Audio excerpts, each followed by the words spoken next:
Good morning, Miss Wild, science class at Salem County Christian.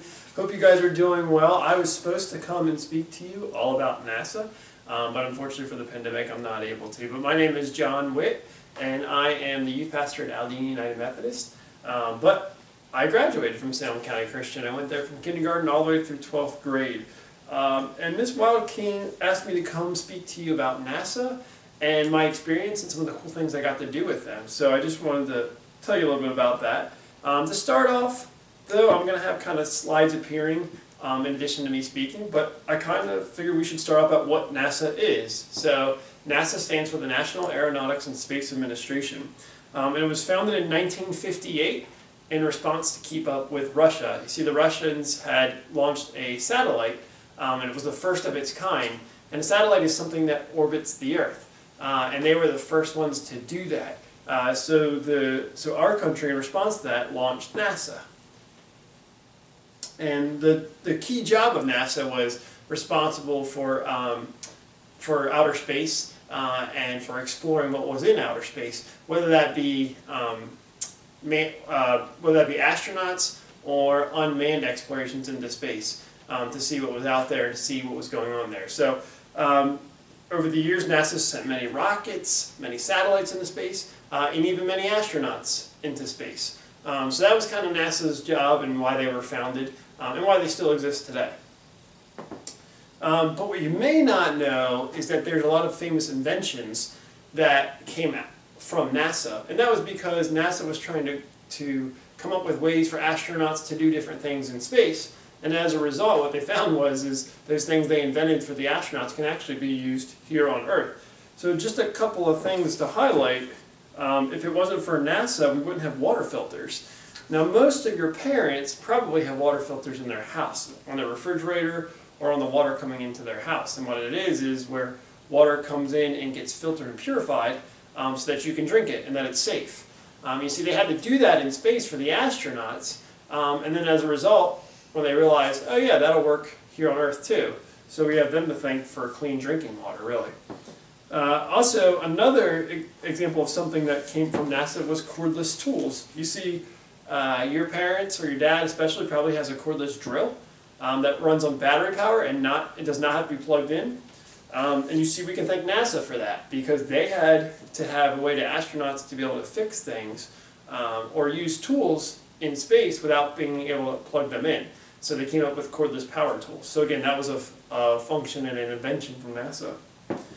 And then another one was smoke detectors. We have those in our house, and every year you get told about fire safety, I'm sure.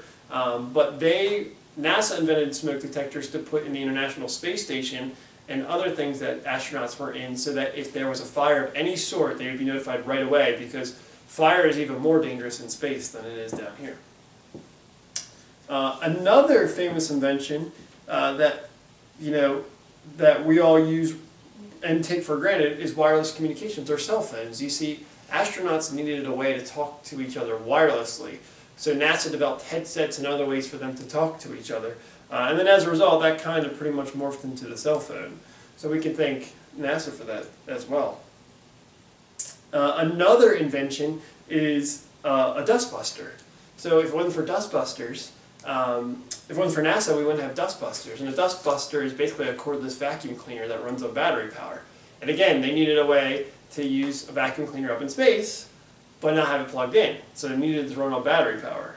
So if it wasn't for NASA, we wouldn't have dustbusters either. And another one that's kind of interesting is an ear thermometer.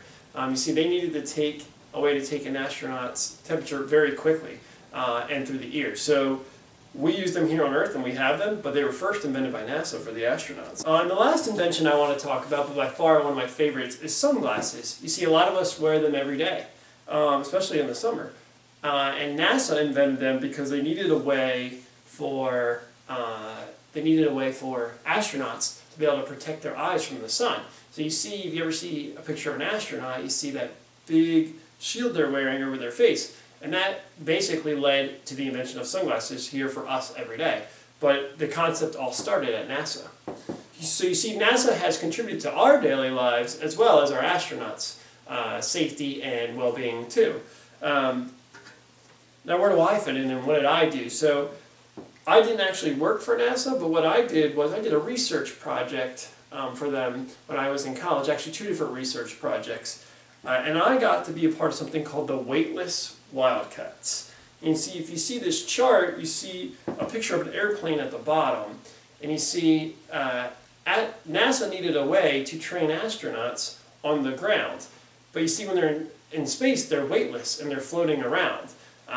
If they're in space or if they're on the moon, they're in a separate gravity where they're more bouncing, and in the same way with Mars, they're in a different kind of gravity as well as here on Earth. But so NASA needed a way to train our astronauts, but obviously they needed to do it here on the ground and not send them to space. So the way they did it was, if you look at that airplane and you see above it a big curve, we call that a parabola, which is a very big word for a curve, basically. So you can see there, I got to be part of something called the Weightless Wildcats, which is where we flew in that airplane, and we would go basically like this in one big giant curve. And you see when you're at the bottom of that curve, you're feeling twice your gravity, which is basically 2 times your body weight pushing you down. So you're laying down on the airplane. But then when you get to the top of the curve, that's actually where you feel weightless. If they're trying to simulate space, or if they're trying to simulate a Martian gravity or a lunar gravity, then it's a different. Then the curve is a different. Is steep differently, and as a result, you would feel more bouncy than weightless for those environments. And so that's how NASA does it when they're training their astronauts. They put their astronauts on this airplane and they continuously fly in curves over and over and over again. And it's called the zero gravity plane, or the nickname that I love is called the Vomit Comet. And so that's kind of cool to call it that, the Vomit Comet.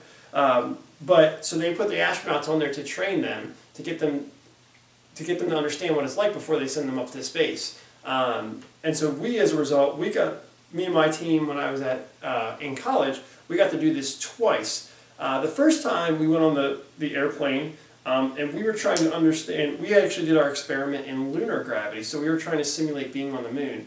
And what we were trying to find out was, you can see these pictures of what we were trying to do. Year 1, what we were trying to do was we were trying to figure out how high an astronaut could fall on the moon without breaking a bone. See, they were talking about doing construction on the moon like we do here and building things, but it's a little bit different because the gravity there is about 1/6 of what we're used to. So what happens is it's more bouncy, basically. You don't float on the moon, but you bounce a lot more. So that gets difficult when you're trying to build things. So they wanted to know how high you could fall on the moon without breaking a bone. So we basically had a big metal rod, if you will, and that metal rod, we had it basically drop on different surfaces when we were in that, quote-unquote lunar gravity. So that was cool, and that was really cool. Then the next year, we got selected again to do it, but this time our experiment was in space, so it was zero gravity. So the entire time we were doing our experiment, we were weightless.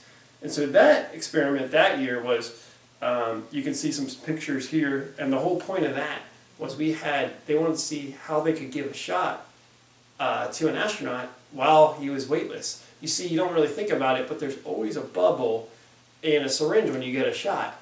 And here on Earth, you just flip it upside down and squirt it out a little bit before you give it a shot, and the bubble's gone. And so that's not a problem.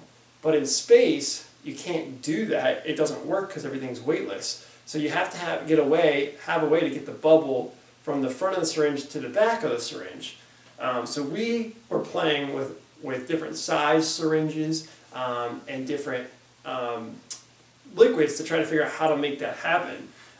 Because they wanted to be able to give astronauts shots in space for vaccines and things like that, just like we would here on Earth.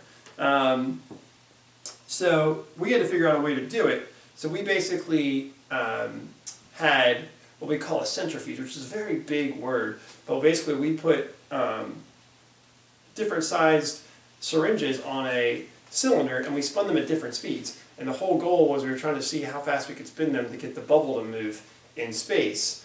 Because again, it's easy for us to do it here on Earth, but it wasn't that easy for astronauts up in space. So we got to do that in my second year, and that was really cool because instead of lunar gravity, it was weightless the entire time. So what would happen is every time you'd go, you'd do a certain number of curves, and you would experience, again, at the top of the curve, what they were trying to simulate, whether it was the lunar gravity for my year 1 or my year 2 where it was the weightlessness. And you would get to experience that for about 30 seconds each time. And then as soon as that was over, they'd get you down on the ground and get ready. And then at the bottom, when they would come down at the bottom of the curve, that's when you feel like twice your weight pushing down, so you'd have to basically be on the floor ready to go. And then you'd start to come out of it and you'd get weightless again. So I have a video that I want to show you that really shows you what it was like. And it's kind of a compilation of you'll see me in some of the footage, but you also see some footage from some of the other schools that were with us when we were doing research on this airplane. So take a look.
All right, Dan, here we go. Weightless.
All right, in the next 2D portion, we're going to open it up.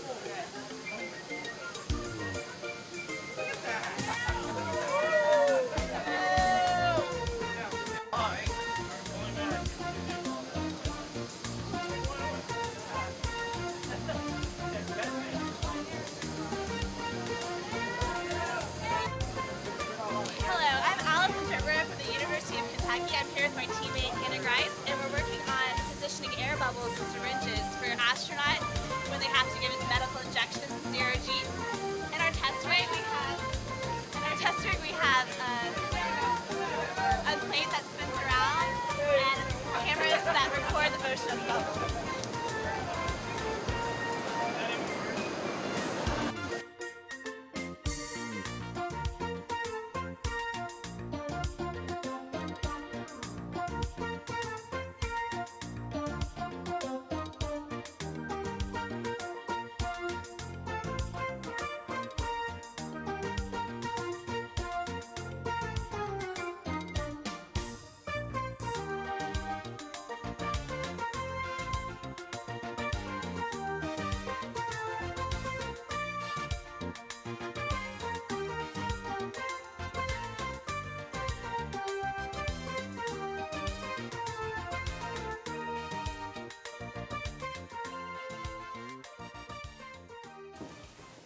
Well, hopefully you liked that video. You got to see all kinds of cool things, people floating around and bouncing around. It's definitely a unique experience. So again, I never got to go to space, but this is probably as close as I'll ever get. And so hopefully that made a lot of sense to you about what the weightless environment's like and why NASA uses that airplane. Again, it's to train astronauts. And hopefully you got a little bit more understanding of what NASA is and why they do it. So I hope you got a lot out of it, and I'm sure if you have any questions, feel free to ask Miss Weil, and she'll pass them my way, and I'd be more than happy to answer them for you. Hope you guys enjoyed it, and hope you have a good rest of your day. Thank you.